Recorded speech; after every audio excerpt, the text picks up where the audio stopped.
رب اشرح لی صدری ویسر لی امری واحلل عقدۃ من لسانی یفقہوا قولی۔ سورہ لقمان کی منظوم ترجمانی اس حصے کی جس میں لقمان علیہ السلام نے اپنے بیٹے کو نصیحت کی ہے، آیت 14 سے آیت 20 تک۔ اور جب لقمان نے یہ اپنے بیٹے سے کہا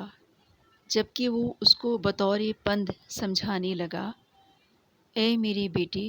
نہ ٹھہرانا شریک اللہ کا، شرک اس میں شک نہیں، ایک ظلم ہے سب سے بڑا۔ ہم نے بہر والدین انسان کو یہ تاکید کی کہ ادب ماں باپ کا ہر حال میں ہے لازمی، کیونکہ اس کو ماں نے تھک تھک کر رکھا ہے پیٹ میں، 2 برس میں چھوٹتا ہے دودھ اس کا سوچ لیں، اس لیے انسان کو یہ حکم ہم نے دے دیا،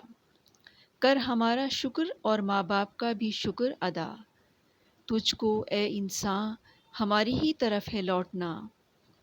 اور اگر ماں باپ تجھ پر زور دیں اس بات کا جس سے تو لا علم ہے، مانے شریک اس کو میرا، تو نہ کہنا ماننا ان کا کبھی تو بھول کر، حسب دستور ان کا دینا ساتھ مگر دنیا میں۔ تو نہ کہنا ماننا ان کا کبھی تو بھول کر، حسب دستور ان کا ساتھ دینا دنیا میں مگر، پیروی کر اس کی جو مائل میری جانب ہوا، ہے ہماری ہی طرف تم سب کو آخر لوٹنا۔ ہم بتا دیں گے تمہیں جو کام تھا تم نے کیا، بیٹا ہو رائی کے دانے کے برابر بھی اگر، چیز کوئی اور وہ ہو ارض و سما میں مستتر، یا کسی پتھر کے اندر ہو کوئی شے جا گزیں، اس کو بھی اللہ لا حاضر کرے گا شک نہیں، وہ بڑا باریک بین اور باخبر ہے بالیقین۔ تم پڑھو بیٹا نماز اور حکم کار نیک دو، منع ناقص اور برے کاموں سے لوگوں کو کرو، اور جو تم پر پڑے صبر اس مصیبت پر کرو، کام یہ ہمت کی ہیں بے شک یہی کرتے رہو، اور جو تم پر پڑے صبر اس مصیبت پر کرو، کام یہ ہمت کی ہیں بے شک یہی کرتے رہو، لوگوں سے تم رخ نہ پھیرو اور نہ اترا کر چلو، تم زمیں پر کیونکہ اس میں شک نہیں اللہ کو، ناپسندیدہ ہیں شیخی خورے اتراتے ہیں جو،